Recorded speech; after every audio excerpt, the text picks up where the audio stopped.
মুসলমানদের ধর্মীয় অধিকারে হস্তক্ষেপের কারণে এবং বৈষম্যমূলক আচরণের ফলে সাম্প্রদায়িক সম্প্রীতি বিনষ্টের আশঙ্কা দেখা দিতে পারে এরকম কোনো পদক্ষেপ রাষ্ট্রীয় পর্যায় থেকে গ্রহণ করা সমীচীন নয় বলে আমরা মনে করি।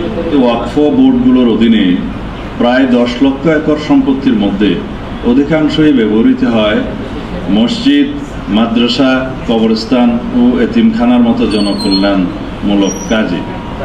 নতুন আইনে পরিচালনা বোর্ডে অমুসলিম সদস্যদের অন্তর্ভুক্তির বিষয়টি বিতর্কের সৃষ্টি করেছে, যার ফলে মুসলিম নাগরিকদের সাংবিধানিক অধিকার ক্ষুণ্ণ হতে পারে। মুসলমানদের ধর্মীয় অধিকারে হস্তক্ষেপের কারণে এবং বৈষম্যমূলক আচরণের ফলে সাম্প্রদায়িক সম্প্রীতি বিনষ্টের আশঙ্কা দেখা দিতে পারে এরকম কোনো পদক্ষেপ রাষ্ট্রীয় পর্যায় থেকে গ্রহণ করা সমীচীন নয় বলে আমরা মনে করি।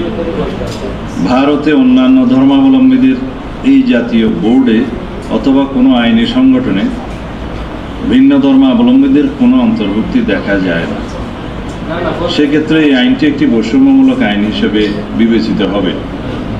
নতুন আইনে পরিবর্তনগুলো শত শত বছর আগে প্রতিষ্ঠিত ওয়াকফ জমির উপর গড়া মসজিদ এবং অন্যান্য ইসলামী ধর্মীয় প্রতিষ্ঠানগুলোর ভবিষ্যৎ অনিশ্চিত করে তুলতে পারে।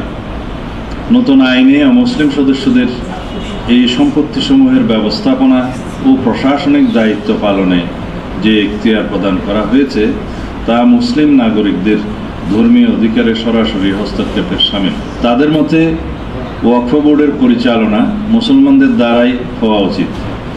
তারা একে মুসলিম নাগরিকদের ধর্মীয় অধিকারে সরাসরি হস্তক্ষেপের শামিল বলে অভিমত দিয়েছেন। ভারত একটি বৃহৎ গণতান্ত্রিক রাষ্ট্র।